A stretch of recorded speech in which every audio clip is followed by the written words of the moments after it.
Praise to the lord.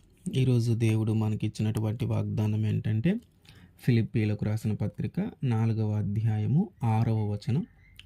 దేనిని గూర్చియు చింతపడకుడి గాని ప్రతి విషయములోనూ ప్రార్థన విజ్ఞాపనముల చేత కృతజ్ఞతాపూర్వకముగా మీ విన్నపములను దేవునికి తెలియజేయుడి.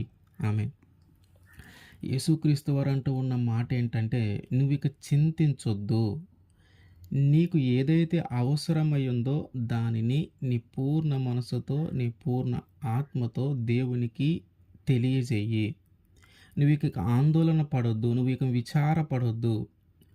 నీకు ఏదైతే అవసరం ఉందో, దేని వలనైతే నువ్వు చింతిస్తూ ఉన్నావో దానిని గురించి కృతజ్ఞతాపూర్వకముగా ఆయనకి తెలియజేస్తే ఆ చింతను ఆయన పోగొడతాడు. నువ్వు విచారపడకుండా, చింతించకుండా ఉండటానికే ఆయన ఈ మాట మనతో మాట్లాడుతూ ఉన్నాడు. నిజముగా మన యొక్క స్థితిగతులన్నిటినీ ఎరిగిన దేవుడు గనుక నీకు దేనివల్ల నువ్వు విచారపడుతూ ఉన్నావో, దేనివల్ల నువ్వు దుఃఖపడుతూ ఉన్నావో, దేనివల్ల నువ్వు చింతిస్తూ ఉన్నావో ఆయన ఎరిగినవాడు గనుక దానిని గురించి నువ్వు ఆయన దగ్గర తెలియజేసుకుంటే, అయ్యా నేను పలానా విషయంలో ఇబ్బంది పడుతూ ఉన్నాను, పలానా విషయంలో విచారపడుతూ ఉన్నాను, పలానా విషయంలో చింతిస్తూ ఉన్నాననే విషయాన్ని కృతజ్ఞతాపూర్వకముగా, విజ్ఞాపనాపూర్వకముగా ఆయనకి తెలియజేస్తే ఆయన ఖచ్చితంగా దానిని జరిగిస్తాడు. ఆయన ఖచ్చితంగా నీలో ఉన్నటువంటి ఆ విచారమును కొట్టివేస్తాడు. నీలో ఉన్నటువంటి ఆ చింత యావత్తును ఆయన తీసివేస్తాడు. ఆయన అంటున్న మాట ఏంటంటే, నీవు చింతించొద్దు, నీ చింత యావత్తు నా మీద వేయి. అంటే యేసుక్రీస్తు వారి మీద మన చింతను ఆయన మీద వేస్తే ఆయన మనలో ఉన్నటువంటి ఆ విచారమును, ఆ చింత యావత్తును ఆయన తీసివేస్తాడు. మనము విచారించి, మనము చింతించి ఆయన చింతించటం ఉపయోగం ఏముంది? మన బదులు ఆయన చింతిస్తానంటూ ఉన్నాడు. మన బదులు ఆయన విచారపడతానంటున్నాడు. కనుక మనకున్నటువంటి ఆ చింత యావత్తును ఆయన మీద వేస్తే, అంటే ఆయనకి చెప్పుకుంటే, ఆయనకి ప్రార్థన చేస్తే వాటన్నిటిని కూడా ఆయన జరిగిస్తాడు. మనలో ఉన్నటువంటి ఆ విచారము పోతుంది, మనలో ఉన్నటువంటి ఆ చింత పోతుంది. మనిషి అసలు ఎందుకు చింతిస్తూ ఉన్నాడు? ఎందుకు మనిషి చింతించవలసిన పరిస్థితి వారి జీవితంలో ఏర్పడుతుందంటే, మనిషికి ఏదైతే అవసరం ఉందో ఆ అవసరానికి మించి కోరుకుంటూ ఉన్నాడు. ఎప్పుడైతే తన అవసరానికి మించి కోరుకుంటాడో దాని వలన అంతిమంగా అతను చింతించటమే. తనకు ఉపయోగపడని వాటిని కూడా కోరుకుంటూ ఉన్నాడు. వాటి వల్ల తనకు ఉపయోగం లేదు, కానీ వాటిని కూడా కోరుకుంటూ ఉన్నాడు. తన జీవితానికి ఎంతైతే సరిపోతుందో దానికంటే ఎక్కువగా పొందాలని ఆశపడుతూ ఉన్నాడు. ముఖ్యమైన వాటిని వదిలివేసి వ్యర్థమైన దానికోసం ప్రాకులాడుతూ ఉన్నాడు. విస్తారమైన పనులు పెట్టుకుంటూ ఉన్నాడు, కానీ ముఖ్యమైన పనులు చేసుకోలేకపోతూ ఉన్నారు. ఈ విధంగా మనిషి అనేకమైన వాటిని, అనేకమైన భారములను, అనేకమైన విషయాలను, అనేకమైన పనులను పెట్టుకొని ఏది ముఖ్యమో, ఏది ఉపయోగమో, ఏది అవసరమో అది చేసుకొనకుండా ఈ వ్యర్థమైన వాటి కోసము, ఉపయోగము లేని వాటి కోసము ప్రాకులాడుతూ అవి జరగట్లేదని, అవి నెరవేరబడట్లేదని వాటి కోసము మనిషి చింతిస్తూ ఉన్నాడు. నిజముగా మన అవసరం ఏదైతే ఉందో, ఆ సమయంలో ఏదైతే ఉపయోగమో, ఆ సమయంలో ఏదైతే మనకి ఖచ్చితంగా అవసరమైందో మనము దానిని అడగాలి. అంతేగాని మనము అనేకమైన వాటిని మన హృదయంలో పెట్టుకొని, అనేకమైన వాటిని అడుగుతూ అవి జరగక, అవి నెరవేర్చబడక మనిషి తనలో ఉన్నటువంటి సంతోషాన్ని కోల్పోతూ, విచారంతో, దుఃఖంతో చింతిస్తూ ఉంటాడు. యేసుక్రీస్తు వారు మార్తా అనే ఒక స్త్రీ ఇంటికి వచ్చినప్పుడు, ఆ మార్తాకి ఒక సహోదరి ఉంది. ఆమె పేరు మరియా. యేసుక్రీస్తు వారు వచ్చారని చెప్పి మార్తా ఏమో ఇల్లంతా హడావిడిగా తిరుగుతూ ఉంది. అంటే ఆయన కోసం ఏదన్నా చేయాలని ఆహారం గురించి గానీ, ఇల్లంతా సర్దటమో, నీట్‌గా ఉంచటమో, లేతే ఇంకా ఏదో ఏదో అని చెప్పి యేసుక్రీస్తు వారిని అక్కడ కూర్చోబెట్టి ఆయన దగ్గర ఉండకుండా ఆ మిగతా విస్తారమైన పనులు పెట్టుకొని అటు ఇటు, అటు ఇటు తిరుగుతుంది. ఏ పని జరగట్ల. పూర్తిగా జరగట్ల. దుఃఖపడతా ఉంది. విచారపడతా ఉంది. అయ్యో! ఏ పని పూర్తి చేయలేకపోతా ఉన్నానని కంగారు పడతా ఉంది. ఏ పని అవ్వట్ల పూర్తిగా. తొందరగా, కంగారుగా జరుగుతా ఉంది. అందుకని ఆమె చింతిస్తా ఉంది. అయ్యో! ఏ పని చేయలేకపోతా ఉన్నాను. ఏ పని కంప్లీట్ కావట్లేదు అని చింతిస్తూ ఉంటే, తన సహోదరి అయినటువంటి మరియ ఏం చేస్తా ఉందంటే, యేసుక్రీస్తు వారి పాదాల చెంత కూర్చొని ఆయన చెప్పే బోధన ఆమె వింటూ ఉంది. ఇది చూసినప్పుడు ఇంక మార్త ఏం చేసిందంటే, యేసుక్రీస్తు వారి దగ్గరికి వచ్చి, అయ్యా!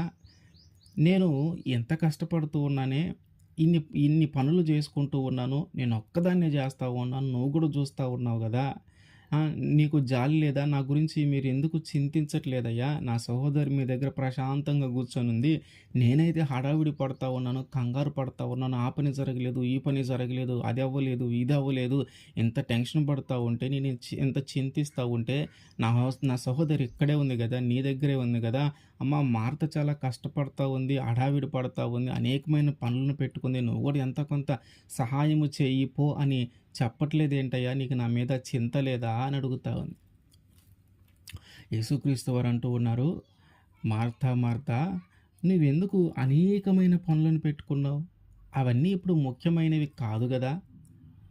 అనేకమైన పనులను ఎందుకు పెట్టుకున్నావు? అవన్నీ ఇప్పుడు నీకు ముఖ్యమైనవి కాదు గదా!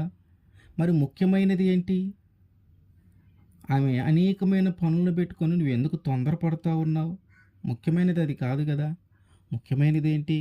యేసుక్రీస్తు వారు మన ఇంటికి వస్తే ఆయన చెప్పే మాట మనము వినటం. ఆయన ఏ మాట చెప్పటం కోసం మనం ఇంటికొచ్చాడో, ఏ ఏ బోధ మనకు అందించటం కోసం మన ఇంటికొచ్చాడో ఆయన పాదాల చెంత కూర్చొని ఆయన ఏం చెప్తాడా? ఏం చెప్తాడా? ఏం చెప్తాడని ఆయన కోసం ఎదురు చూసి, ఆ మాట కోసం ఎదురు చూసి ఆయన పాదాల చెంత కూర్చోవటము, ఆయన చెప్పే మాట వినటము ఇక్కడ ముఖ్యమైన పని.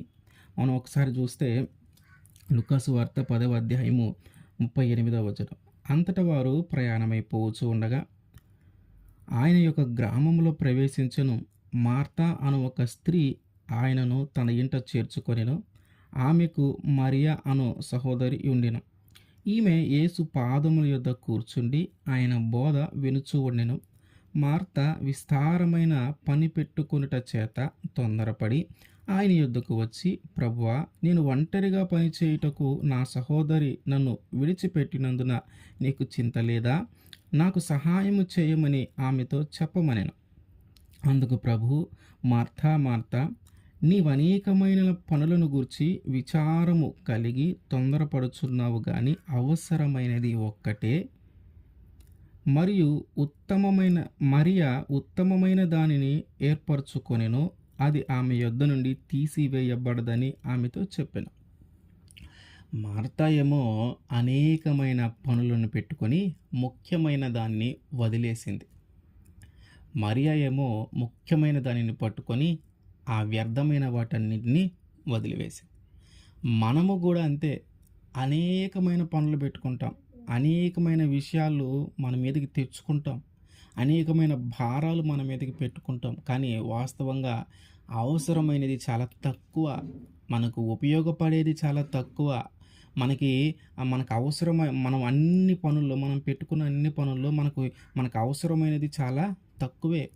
మనకు ముఖ్యమైన విషయాలు చాలా తక్కువే. కానీ అనేకమైన పనులను మనం పెట్టుకుంటూ ఉంటాం. అనేకమైన విషయాల్లో మనం ఇన్వాల్వ్ అవుతూ ఉంటాం. ఇప్పుడు ఏం చేస్తూ ఉంటాం? మళ్ళీ ఇవన్నీ జరగట్లేదని చింతపడతా ఉంటాం. ఇవన్నీ జరగట్లేదని బాధపడతా ఉంటాం. మార్తా ఏం చేస్తూ ఉంది? ముఖ్యమైనది వదిలేసింది. యేసుక్రీస్తు వారి ఇంటికి వస్తే ఆయన ఆయన ఆయన చెప్పే మాట వినటం కోసం మనం అక్కడ ఉండాలి. అది వదిలేసింది. మిగతా పనులన్నీ చేస్తూ ఉంది. అవి అవ్వట్లా. కంగారు పడతా ఉంది, తొందరపడతా ఉంది, చింతిస్తూ ఉంది. అయ్యో, ఏ పని చేయలేకపోతా ఉన్నాను, ఏ పని పూర్తి కావట్లేదని. మన జీవితంలో కూడా అంతే. అనేకమైన పనులను, వ్యర్థమైన పనులను, విస్తారమైన పనులను పెట్టుకున్నట వల్ల మన ఆశకు మించి మనము కోరుకోవటం వల్ల, మన ఉపయోగానికి మించి మనము కోరుకోవటం వల్ల ఎంత అవసరమో, మనం జీవించడానికి ఎంత అవసరమో దానికంటే ఎక్కువ కోరుకోవటం వల్ల మనిషి చింతిస్తాడు. మనిషి ఎప్పటికైనా దానివల్ల వారికి సంతోషము కంటే కూడా విచారము, చింతనే వాళ్ళకి కలుగుతూ ఉంటుంది. కనుక ఏది ముఖ్యమో, ఏది అవసరమో, ఏది ఉపయోగమో దానినే మనము కోరుకోవాలి. దానినే మనము కోరుకుంటే అప్పుడు అది దేవుడు ఖచ్చితంగా దయచేస్తాడు. అది ఖచ్చితంగా నెరవేర్చబడుతుంది. ఆ చింత యావత్తు మనలో నుండి తీసివేయబడుతుంది. కానీ మనమేంటి, మిగతా విషయాలన్నిటి మీద మనకి ధ్యాస. అవన్నీ కావాలని కోరుకోవటం, అవన్నీ దక్కించుకోవాలని ఆరాటపడటం, ఇది మనం చేస్తూ ఉన్నాం. అందుకనే మనము ఇంకా ఆ విచారంలోను, ఇంకా చింతిస్తూ ఉన్నటువంటి జీవితాన్ని మనము జీవిస్తూ ఉన్నాం. కానీ మరియా అట్లా చేయలే. మరియా ఏది ముఖ్యమో దానినే ఎంచుకుంది. ఏది ఉపయోగమో దానినే ఎంచుకుంది. ఏది అవసరమో దానినే ఎంచుకుంది. మనము మరియలాగా ఏది ముఖ్యమో దానినే ఎంచుకోవాలా, ఏది అవసరమో దానినే కోరుకోవాలా, ఏది ఉపయోగమో దానినే దేవుణ్ణి అడగాలి. అప్పుడు మనలో ఉన్నటువంటి చింత తీసివేయబడుతుంది. అట్లాగే దేవుని మీద నమ్మకము ఉండదు. దేవుని మీద నమ్మకం ఉండదు. కొంతమందికి విశ్వాసం ఉండదు. ఈ దేవుని మీద ఎప్పుడైతే నమ్మకము లేదో, దేవుని మీద ఎప్పుడైతే విశ్వాసము లేదో అప్పుడు కూడా మనము చింతిస్తాం. అప్పుడు కూడా మనకి దిగులే, అప్పుడు కూడా మనకి బాధే. ఎందుకంటే దేవుడిది జరిగిస్తాడో లేదో, దేవుడి కార్యము చేస్తాడో లేదో, దేవుడు నా జీవితంలోకి దీనిని అనుమతిస్తాడో లేదో, ఇది అసలు మన దాకా వస్తుందో లేదో, ఇది మనకి దక్కుతుందో లేదో, ఆయన నా జీవితంలో ఇది ఇవ్వడేమో. ఒక అల్ప విశ్వాసము, అల్ప నమ్మకంతో ఉన్నటువంటి వ్యక్తుల జీవితాలలో కూడా దిగులు, చింత ఉంటూనే ఉంటాయి. ఆయన యేసుక్రీస్తు వారు అంటూ ఉన్న మాట ఏంటంటే, మనలో ఎప్పుడైతే అల్ప విశ్వాసం ఉంటుందో, ఆయన మనల్ని చూసుకుంటాడో లేదో అని మనలో ఎప్పుడైతే నమ్మకము సన్నగిల్లుతుందో, ఆయన అంటున్నటువంటి మాట ఏంటంటే, ఏమి తిందుమా, ఏమి తాగుదమా, ఏమి ధరించుకుందామా అని నువ్వెందుకు చింతిస్తూ ఉన్నావు, నువ్వెందుకు విచారపడుతూ ఉన్నావు? ఈ పక్షులు ఏమాత్రం పనిచేస్తూ ఉన్నాయి? అవి ఏమైనా విత్తనాలు విత్తుతున్నాయా, పంట పండిస్తూ ఉన్నాయా? వాటిని దేవుడు పోషించట్లేదా? వాటికంటే నువ్వు శ్రేష్టమైన వ్యక్తివి కాదా అని ఆయన మాట్లాడుతూ ఉన్నాడు. అంటే మనలో దేవుడు చేస్తాడో లేదో, దేవుడు జరిగిస్తాడో లేదో అని ఒక నమ్మకంతో ఉన్నప్పుడు, రేపటికి తిండి ఉంటుందో లేదో, రేపటి పరిస్థితి ఏంటో తెలియట్లేదు, మనకి నివాసం అనేది ఉంటుందో లేదో తెలియట్లేదు అని ఆయన మాట్లాడుతూ ఉంటే, మనము అడుగుతూ ఉంటే, మనలో ఉన్నటువంటి డౌటులు మనం మాట్లాడుతూ ఉంటే, మనలో ఉన్నటువంటి ఆ అపనమ్మకాన్ని మనము తెలియజేసుకుంటూ ఉంటే, ఆయన అంటూ ఉన్నాడు, వీటన్నిటి గురించి నువ్వు ఆలోచించొద్దు, ఇవన్నీ నేను చేయగలుగుతాను. ఆకాశ పక్షుల్ని నేను పోషిస్తూ ఉన్నానంటే నువ్వు వాటికంటే శ్రేష్టమైన వాడివి కాదా? అంటే మనలో ఆ అపనమ్మకాన్ని మనం ఎప్పుడైతే నింపుకొని ఉంటామో, ఆ అల్ప విశ్వాసాన్ని మనం ఎప్పుడైతే నింపుకొని ఉంటామో, అప్పుడు కూడా మనము చింతిస్తూ ఉంటాం. దేవుడి మీద నమ్మకం లేని ప్రతిసారి మనలో దిగులు, బాధ, చింత ఉంటూనే ఉంటాయి. ఎందుకంటే జరుగుతుందో లేదో, చేస్తాడో లేదో అని ఒక దిగులు, ఒక టెన్షన్, ఒక కలవరం మనలో కలుగుతూనే ఉంటుంది. మన శత్రువులు మన మీదకి వస్తున్నటువంటి సమయంలో కావచ్చు, మన ఆర్థిక ఇబ్బందుల్లో కావచ్చు, మనకి ఈ దిగులు రావటానికి అనేకమైన కారణాలు ఉంటూనే ఉంటాయి. ఒక్కొక్కరికి ఒక్కొక్క రకమైన దిగులు, ఒక్కొక్కరి జీవితంలో ఒక్కొక్క రకమైన వాటి యందు, ఒక్కొక్కరికి ఒక్కొక్క విషయాల యందు ఇది జరిగితే బాగుండు, ఇది జరగట్లేదు, ఇది చేస్తే బాగుండు, ఇది చెయ్యట్లేదు, ఈ శత్రువుల నుంచి విడిపిస్తే బాగుండు, విడిపించట్లేదు, ఏం చేయాలో తెలియట్లేదు, ఎలా బ్రతకాలో తెలియట్లేదు, ఏం చేస్తే మనం ఇప్పుడు సేఫ్‌గా ఉంటామో అర్థం కావట్లేదు. ఇట్లా చేస్తాడో లేదో అని దేవుడి మీద అపనమ్మకంతో జీవించినంత కాలము మనలో ఆ దిగులు, చింత పోదు. మనలో ఉన్నటువంటి ఆ దిగులు, ఆ చింత పోదు. మనము ఒక స్థిరమైన మనస్సు కలిగి దేవుని మీద నమ్మకాన్ని కలిగి ఉండాలి. అందుకే కీర్తనకారుడైనటువంటి దావీదు గారు రాసిన కీర్తన 27వ కీర్తన 3వ అధ్యాయము 3వ వచనం. నాతో యుద్ధము చేయుటకు దండు దిగినను నా హృదయము భయపడదు. నా మీదికి యుద్ధము రేగినను దీనిలో నేను ధైర్యము విడవకుందును. యెహోవా యొద్ద ఒక వరము అడిగితిని, దానిని నేను వెదుకుచున్నాను.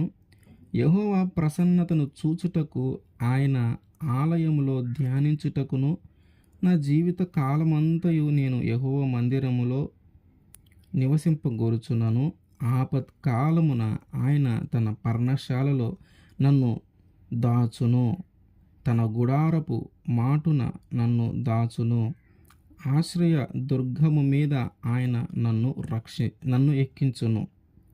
అంటే శత్రువులు ఉన్నారని, పోరాడవలసిన పరిస్థితి వచ్చిందని, మన ఉనికిని కోల్పోయే స్థితిలో ఉన్నామేమోనని మనము భయపడక, ఈయన దావీదు గారు భయపడట్ల. అంటే ఇక్కడున్న సందర్భానికి ఆయన భయపడకుండా దేవుడు నన్ను రక్షిస్తాడు, దేవుడు నన్ను కాపాడుతాడు, ఆపత్కాలమున ఆయన నన్ను ఆదుకుంటాడు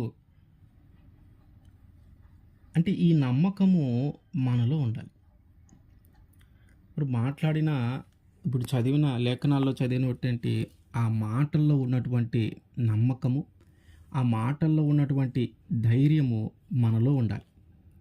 అప్పుడు మనకి ఏ దిగులు, ఏ బాధ, ఏ చింత ఉండదు. మనము చింతించకుండా ఉండాలంటే ముందు మనకి దేవుని మీద నమ్మకం ఉండాలి. దేవుడు నన్ను కాపాడుతాడు, ఆపత్కాలంలో నన్ను ఆదుకుంటాడు, నా పరిస్థితుల నుంచి నన్ను విడిపిస్తాడు, నేను ఏదైతే అడుగుతూ ఉన్నానో దేవుడు దాన్ని ఖచ్చితంగా నాకు దయచేస్తాడు. ఈ నమ్మకం మనలో ఎప్పుడైతే ఉంటుందో అప్పుడు దేవుడు కూడా ఖచ్చితంగా దాన్ని జరిగిస్తాడు. అప్పుడు మనలో ఉన్నటువంటి ఆ చింత యావత్తు తొలగిపోతుంది. కనుక మనకి అవసరమైన వాటినే మనము కోరుకుంటూ ఆ అవసరమైన వాటన్నిటిని గురించి ఆయన దగ్గర విజ్ఞాపనలు చేస్తూ కృతజ్ఞతాపూర్వకంగా ఎప్పుడైతే మనం అడుగుతామో ఆ అవసరతలన్నీ తీర్చబడతాయి. కనుక మనలో ఉన్నటువంటి ఆ దిగులు, ఆ విచారము, ఆ చింత అంతా కూడా ఆయన తీసివేస్తాడు. అట్లాగే మన చింత యావత్తును ఆయన మీద వేయమంటూ ఉన్నాడు. 1వ పేతురు 5వ అధ్యాయము 6వ వచనం. దేవుడు తగిన సమయమందు మిమ్మును హెచ్చించున్నట్లు ఆయన బలిష్టమైన చేతి క్రింద దీన మనస్కులై ఉండుడి. ఆయన మిమ్మును గూర్చి చింతించుచున్నాడు గనుక మీ చింత యావత్తు ఆయన మీద వేయుడి. నిబ్బరమైన బుద్ధి కలవారై మెలకుగా ఉండుడి. మీ విరోధి అయిన అపవాది గర్జించు సింహము వలె ఎవరిని మిరింగుదునా అని వెతుకుచూ తిరుగుచున్నాడు. అంటే ఈ ఆపత్కాలమైన సమయము, ఈ ప్రమాదము ఉన్నటువంటి సమయము, ఈ కఠినమైన పరిస్థితులు ఉన్నటువంటి సమయంలో దేవుని మీద నమ్మకాన్ని కోల్పోతూ ఇవి జరుగుతున్నాయో లేదో, జరగవేమో అని దిగులు పడుతూ, కలవరపడుతూ, చింతిస్తూ ఉంటే ఆయన అంటూ ఉన్న మాట ఏంటంటే, తగిన సమయమందు ఆయన మనల్ని ఖచ్చితంగా కాపాడుతాడు. తగిన సమయమందు ఆయన మనల్ని ఖచ్చితంగా హెచ్చిస్తాడు. ఆయన బలిష్టమైన చేతుల క్రింద మనల్ని చాలా జాగ్రత్తగా ఆయన చేతులలో మనల్ని భద్రపరుస్తాడు. కనుక మనము చింతించటాన్ని ఆయన చూసి, మనము దుఃఖపడటాన్ని ఆయన చూసి, మనము కలవరపడటాన్ని ఆయన చూసి మన కోసము ఆయన చింతిస్తూ ఉన్నాడు. కనుక మన చింత యావత్తును ఆయన మీద వేస్తే మనలో ఉన్నటువంటి ఆ దిగులు పోతుంది. మనము ఇక చింతించాల్సిన అవసరము లేకుండా పోతుంది. మనము చింతించి, మన కోసము దేవుడు చింతించి, ఇద్దరు చింతించటం కంటే, ఇద్దరు దిగులు పడటం కంటే, ఆయన యేసుక్రీస్తు వారు అంటూ ఉన్న మాట ఏంటంటే, నీ కోసము నేను చింతిస్తూ ఉన్నాను గదా! ఇక నువ్వు చింతించొద్దు. నువ్వింక దిగులు పడొద్దు. నువ్వింక విచారపడొద్దు. అదేదో నేనే పడతా. నీ కోసము నేనే చింతిస్తా. నీ కోసము నేనే దిగులు పడతా. నీలో ఉన్నటువంటి ఆ చింత యావత్తు ఇక నా మీద వేసి, నీవు ప్రశాంతమైన జీవితాన్ని జీవించు అని ఆయన మనతో మాట్లాడుతూ ఉన్నాడు. కనుక మన యొక్క చింత యావత్తును ఆయన మీద వేస్తే, మనలో ఉన్నటువంటి ఆ దిగులు తొలగిపోయి, మనలో ఉన్నటువంటి ఆ చింతను ఆయన తీసివేస్తాడు. మన కొరకు ఆయన చింతిస్తూ ఉన్నాడు. అటువంటి దేవుణ్ణి మనము కలిగి ఉన్నాం. అంత గొప్ప దేవుణ్ణి మనం కలిగి ఉన్నాం. మన కోసము చింతించేటటువంటి దేవుణ్ణి, మన కోసము దిగులు పడేటటువంటి దేవుణ్ణి మనము కలిగి ఉన్నాం. కనుక అంత గొప్ప దేవుణ్ణి మనం పూజిస్తూ ఉన్నాం గనుక, మనలో ఉన్నటువంటి చింత యావత్తును ఆయన మీద వేస్తే, మనకి ఏదైతే అవసరమయ్యిందో ప్రార్థన విజ్ఞాపనముల చేత, కృతజ్ఞతాస్తుతుల చేత ఆయన్ని అడిగితే, ఆయన ఖచ్చితంగా దానిని మనకి దయచేసి, మనలో ఉన్నటువంటి ఆ చింతను, ఆ దిగులును ఆయన పోగొడతాడు. ఆమేన్.